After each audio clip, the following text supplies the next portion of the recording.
God, I'm really nerding out on this couch. I feel like I'm gonna cry.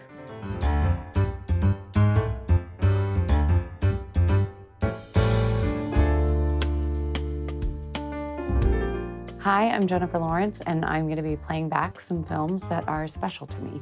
The first clip we're gonna see is from Die My Love.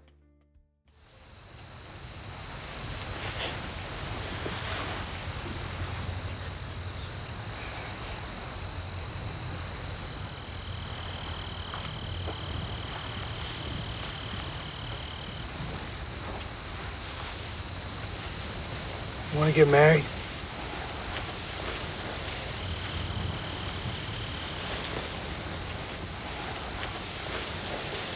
Yeah, fuck yeah. He's meeting her where she is, and I think she's kind of like pleasantly surprised by this. Obviously, the proposal is really special, but I feel like what happens before is kind of almost more profound to her. Martin Scorsese called me because he had read this book in his book club. And so I read it right away. I was 6 weeks postpartum with my first son. And I was actually having a lovely postpartum. Because I was having such a nice experience, I was able to kind of go there. Because I think if you identified too much, you would just want to avoid it and be like, I don't want to do that. So I think it was a blessing that I was in such a kind of like floaty headspace. And then I think A Woman Under the Influence is one of the most influential films to me. And any actor would want that kind of role.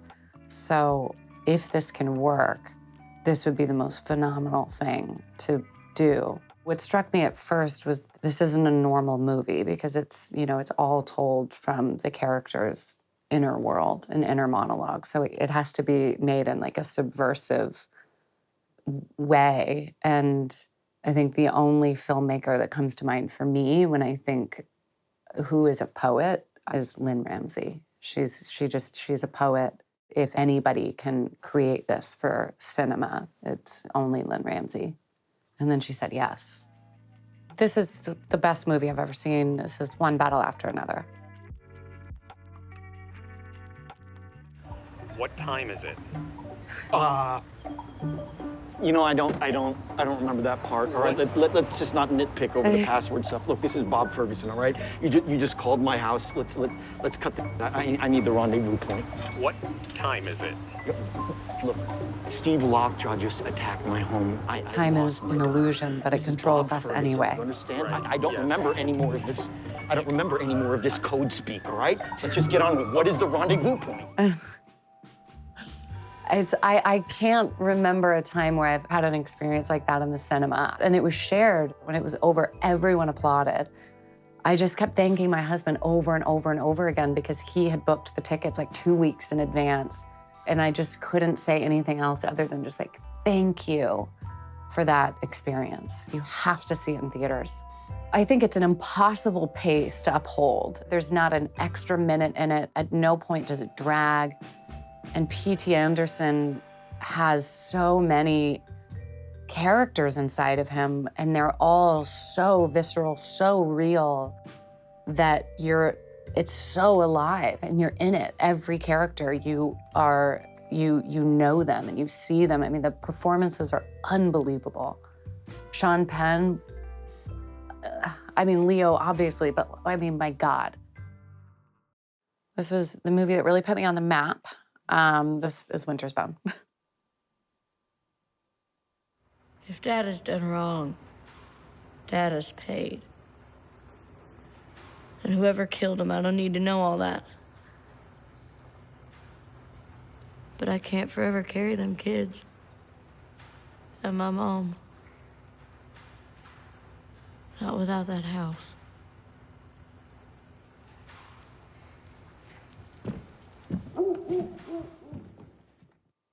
So sad. I feel like the last time I saw that I was younger. Now I'm like a mom. I'm like, well, and I remember it so well. I remember that scene so well. And Deborah Granick she made it so immersive. It was hard to tell what was real and what wasn't. You know, there were so many people in that movie that weren't actors. And And the costume designer, I can't remember her name, but she would buy kind of new Carhartts and new coats and clothes and things like that and trade them for the locals, like kind of worn. So everything had this really realistic veneer. I did a movie, The Poker House, when I was 16, and I won something for it and was just like, I think in my mind I thought like, well, that's because I could do that one character. And then was really nervous to do a second movie, which was Burning Plain. And then this is, I can't like, I got something right, an award. And so I was like, well, that was just that one movie. And so by the time I got to Winter's Bone, I kind of started being like, I think I can do this. I feel like I started kind of listening to my instincts kind of more and kind of having more confidence and like awareness of what I was doing. When it came out, I got nominated for an Oscar, and obviously that was shifted me from, you know, I was like an indie kind of unknown person, and that obviously put me on a bigger, then I got Hunger Games. So I guess, yeah, it was entirely different. This movie is the most beautiful movie in the world. In my world, it is In the Mood for Love.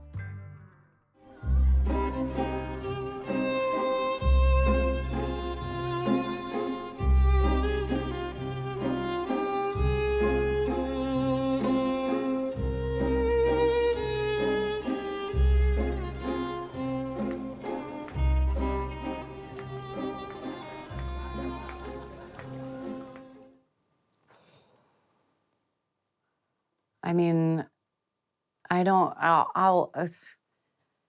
it's for anybody that loves like a period like love story. It's like similar to Pride and Prejudice, and it's like set in this conservative society in this specific time, and this reluctant love story where everything is so chaste that like just passing in the hallway or like the touch of a hand is so electric.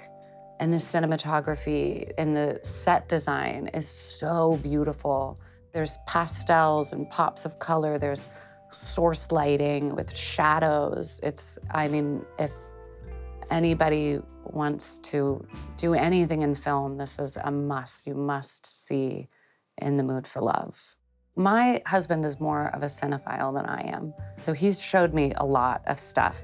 In the Mood for Love, I feel like I watched when I was like younger and I was just starting to kind of get into movies.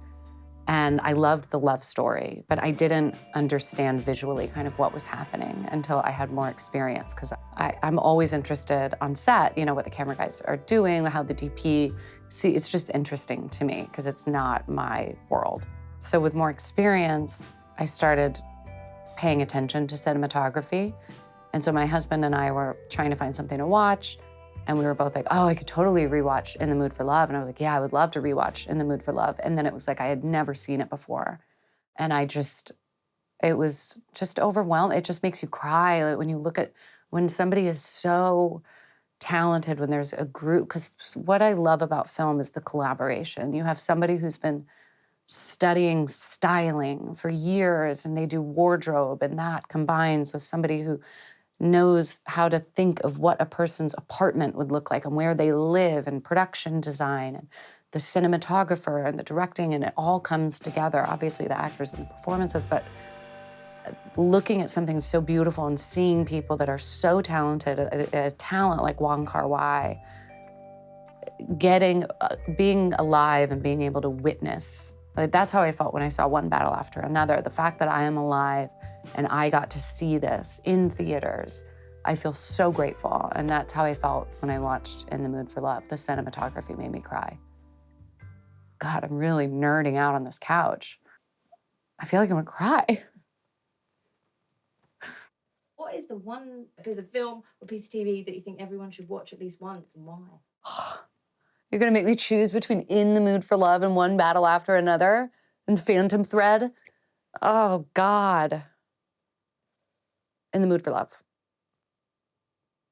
Oh, I hate that, because you also have to see One Battle After Another, but In the Mood for Love. It's a cinematography must.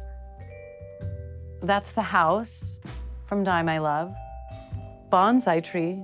Passengers? Yeah, you know there's a tree at the end. Oh, there's a tree. Well, you threw me off with bonsai. Not that I would have gotten it anyway. I wouldn't have. The urn, is that mother? The telescope. Don't look up. I get it.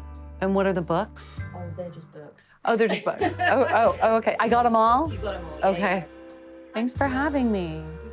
What a cool premise.